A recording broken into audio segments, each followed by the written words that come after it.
In the last lecture, we have seen I had shown you how to create a program, that how to create a database, how to create a table, and how to make the programs there. Is it?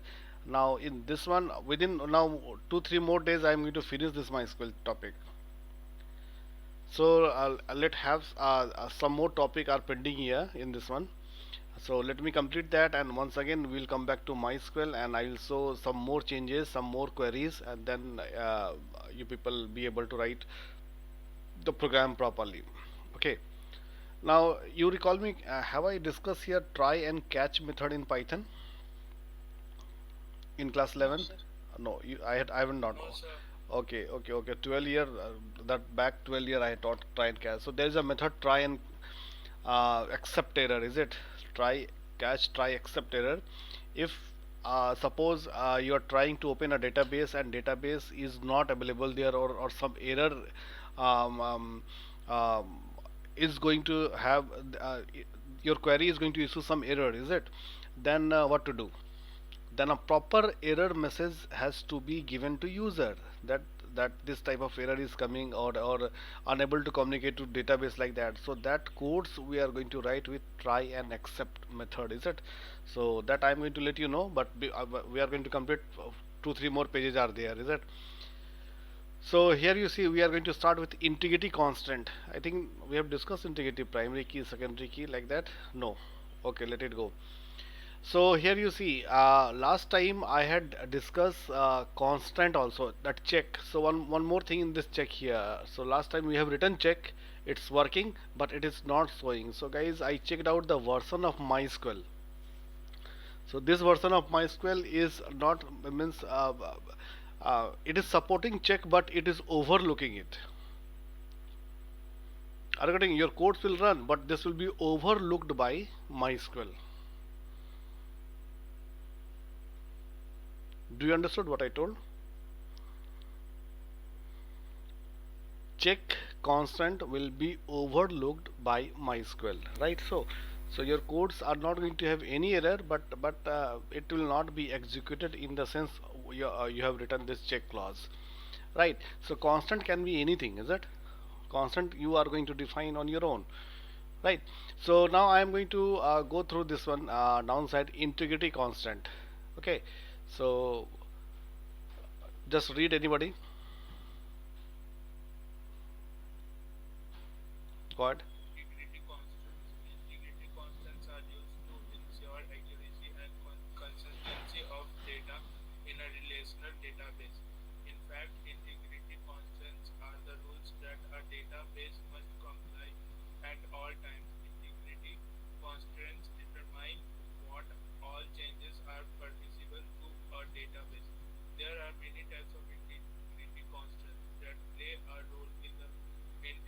Yeah, yeah, stop.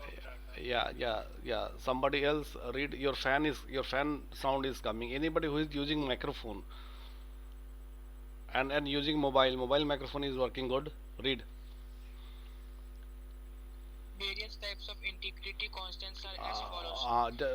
Just a minute. Here you see one line is there.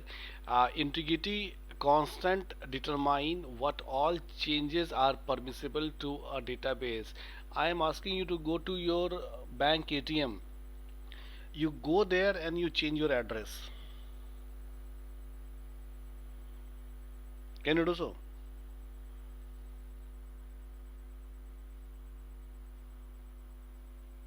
Or if I'll ask you that you go to school, and in school you go and change your address.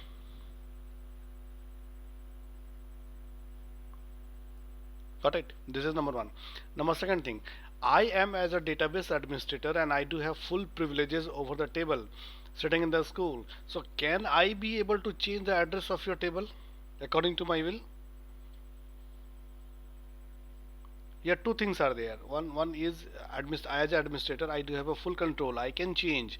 But as a student or as a limited user, okay, I had put constant in some columns that you cannot change without a proper authentication.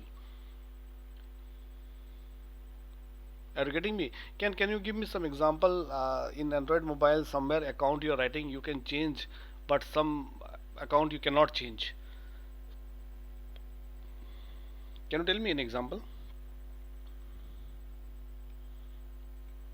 Sir, like we are doing this classroom, Google Classroom, and we cannot change our means that now we cannot change the profile picture also, and Uh, to uh, transfer uh, also we have to take permission. that those things we have blocked there, understand? So no problem. If that is make it on, you can change. So, but we have blocked there, understand? So now I hope you can understand. So some column are editable, some columns are not editable, and that is designed by you, and that is this integrity constant. You will give permission, right?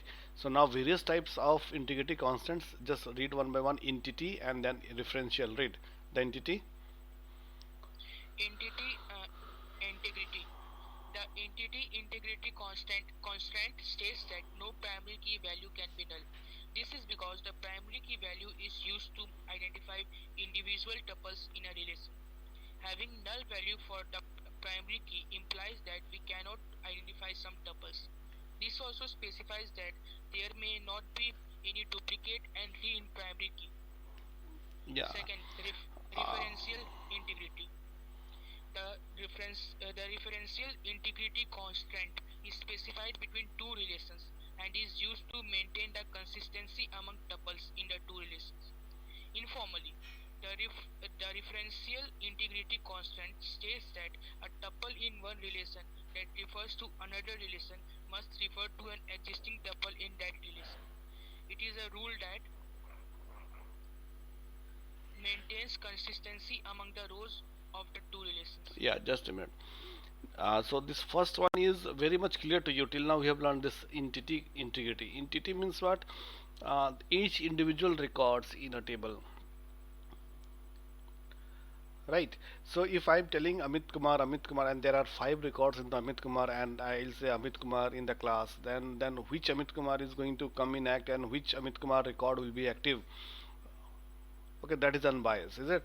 So, but now each Amit Kumar has got a specific identification number. So with that number, that record we can make it active, is it? Hence, primary key should be a not null value. There should be some specific value specified in that. It should not be null, and every data will be unique in nature. That is entity integrity. It does means that you are a unique tuple in the Aadhaar database of India.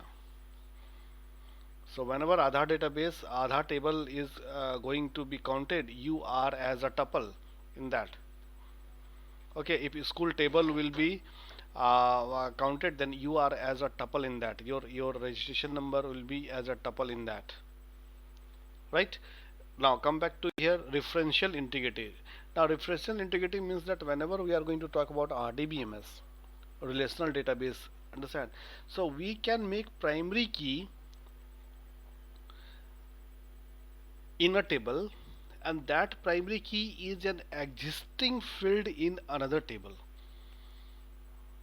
That it is telling you, it should be existing. You see, it must refers to an existing tuple in that relation. We can't make primary key in order to make RDBMS primary key any field value or any means attribute value. No, that those sets which are already are filled in another table, we can make it as a primary key in the second table, hence forming RDBMS applications, and multiple tables are interrelated or interlinked with each another. It's very simple. Suppose this is table number 1. This is table number 1 I am talking to, is it? This is table number 2 I am talking to. This is table number 3 I am talking to. Okay, now just check it out. I'm going to draw 2 3 columns here. Okay, now you see I do have here, you see I do have here, this is as a primary key, right? Now I do have here let's suppose this is as a primary key here. Okay, and one more thing is that I do have a primary key here like this. All 3 tables are not interrelated with each another. They are running in DBMS application right now. Now in order to make this referential integrity possible, so we have to design this table in such a way that this primary key in the table number 2, I'm writing a table number 1, this is table number 2, this is table number 2 and this is table number 3. Okay, so we have to design table in such a way that this row, this primary key will be an existing field here in table number 1. So now this all value will be interconnected with this table. Okay, done. And now second, in the third table, how to connect it to one? So this should be a existing field in table number 2. Are you getting me? Now what about this? Now in this structure, can you tell me table number 1 is related to table number 3? What do you think so? Table number 1 is related to table number 2. There is a referential integrity from with table number 1 and table number 2, and again there is a referential integrity in table number 2 and table number 3. So now you think and tell me, is there any referential integrity between table number 1 and table number 3?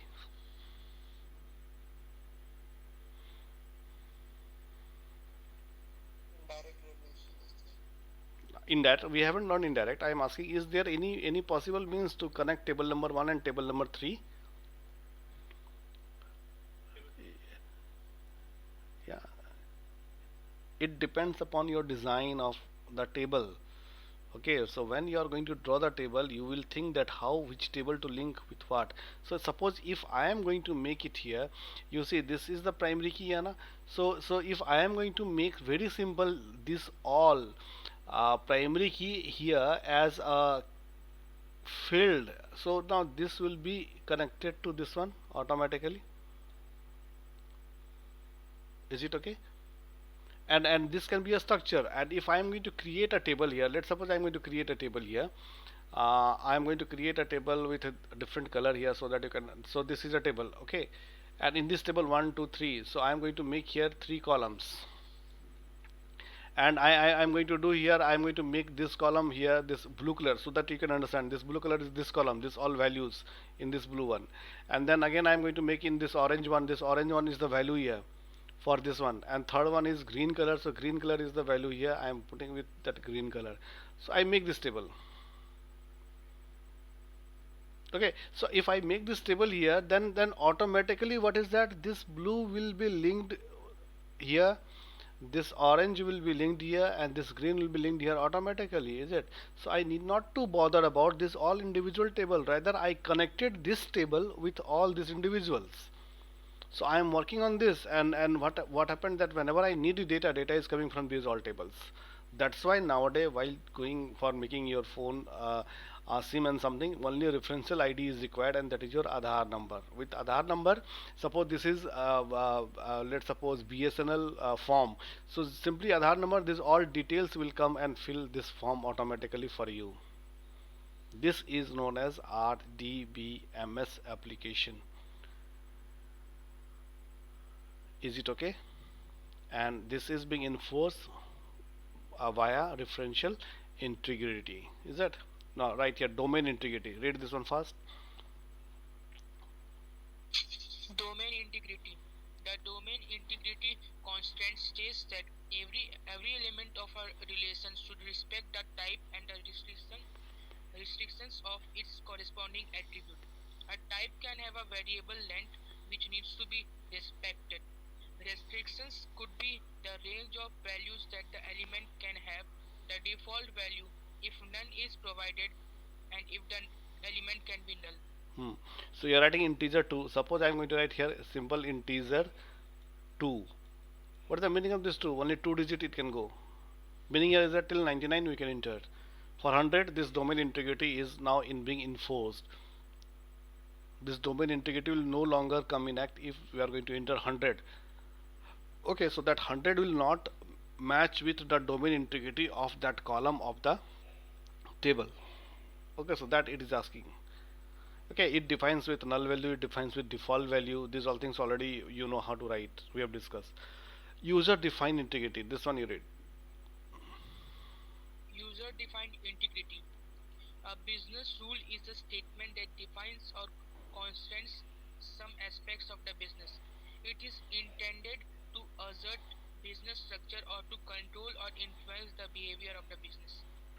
What is the meaning of this one, that user defined integrity? Now you are designing in such a way, you're designing your table in such a way that uh, let's take one example of um, let's take one example of this all things, that big bazaar table and database, and anywhere you go, see, they are asking one reference from yours as a mobile number. Am I right?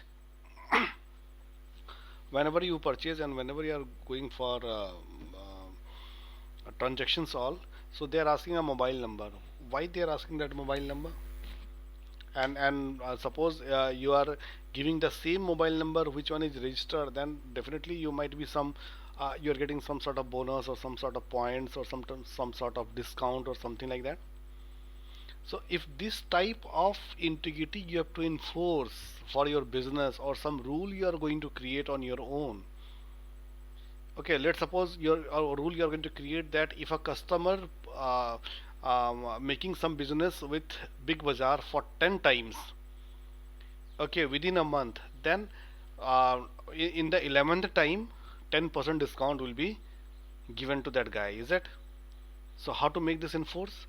So you are going to count how many times that mobile number appears, and you have to count this all in 30-day period. Is it 30-day period? If total number of count coming is greater than 10, then in the 11th one, what is that? 10% discount will be incurred. Okay, so if this type of rules are you are going to define, then you define with this user define integrity, and very simple to define. Okay, you be able to know. I'll give some example of this one when you are going to do some practicals there, is it?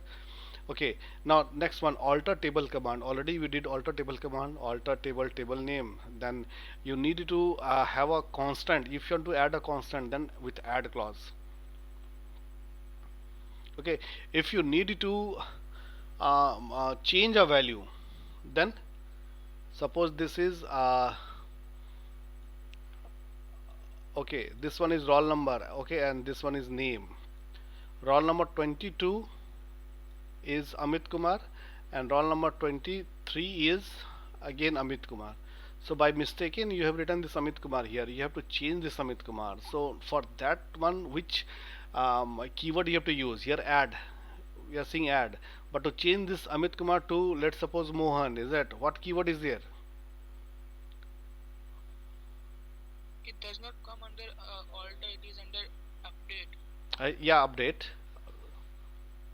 Which keyword? That keyword I'm Set. talking, that keyword yeah, set, that this I am talking about. You see set.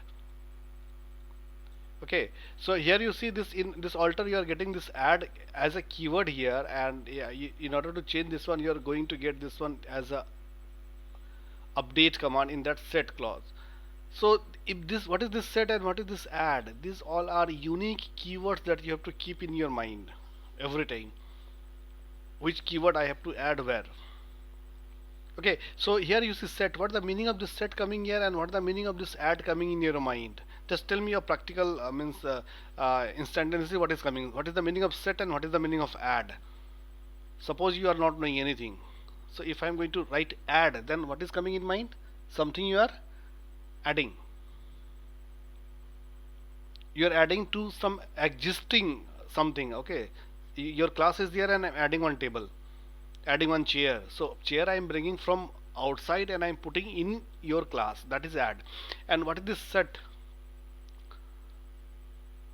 Are setting or not doing? Suppose exam is there, then you are setting all the table and bench in proper order and proper form like that. Okay, so this clause like that you have to understand where I have to use which clause. So set, already data is available there and you are applying it out, so there you are going to use this set. And here you see alter table here. Here you are going to add data is, here you see either rules or either column is not available there, and you want to add a column then. Okay, so now I want that let's suppose uh, roll number, name, and let's suppose tell me some default section. Let's suppose section. Okay, now section, if people are not giving any section, suppose A, then by default section will be C. So what type of constant you are going to write from this? alter table name, add constant, then constant name. I'm going to write here only my section. Let's suppose I'm writing here my section. Okay, then here what is that? Default column name, is it? So you can make it out here default also. By default this is going to come, is it? So this whole scenario will depend upon you, how you are going to design your table. There is no fixed rule for that. According to the question you have to set it out. I'm going to show you right now. After this one, few 2-3 more pages are there, then I'm going to show this all. Then come back to add a new column. So here I'm finding, here I'm going to add a new column here. Already your table is having 6 column. Now suddenly you got that one new column has to be added here. Then alter table name, add. Okay, column name, either one column name, either two column name, either three column name, all you put it out here. Okay, then specifically data type, column name and data type, then again comma, column name and data type, is it? Then constant you are going to put either null, not null, default, something like that here. Then any integrity constant is there or not. And if nothing, then simply alter table. Let's suppose student, add column, section, let's suppose section, and in bracket write character 1. Done. Okay, now already a column is there, you want to modify it out, understand? So it is alter table name. Then either change some column name you have to change, rename or something like that here. Then change old column name, new column name, and new definition. Already I told you now that suppose name is there, name is of character 25, but now a name is coming which is having character 30. Then what you need to do, you need to create whole table once again, or you will go and you will change only the column definition of that name. What you'll do, this one you are going to do, alter table name, change old column name, new column name, and then column definition, what is there in that. Okay, very important concept here. We will discuss this one in practical after 2-3 more points. Then rename, you can also rename the column name, old column name and new column name. Alter table name, then rename column, old column name to new column name. So here you see rename column name, this is old one, and this one is the new column name. You want to add a new column name. Is it okay? Now adding a constant, that check command, we have given that check constant here. So alter table name, add constant definition, constant name and constant type. Same thing here, removing will go with a drop constant name. Okay, now next one, deleting columns, alter table name, drop column. This is going to drop all the this one column with some specific rules defined by you.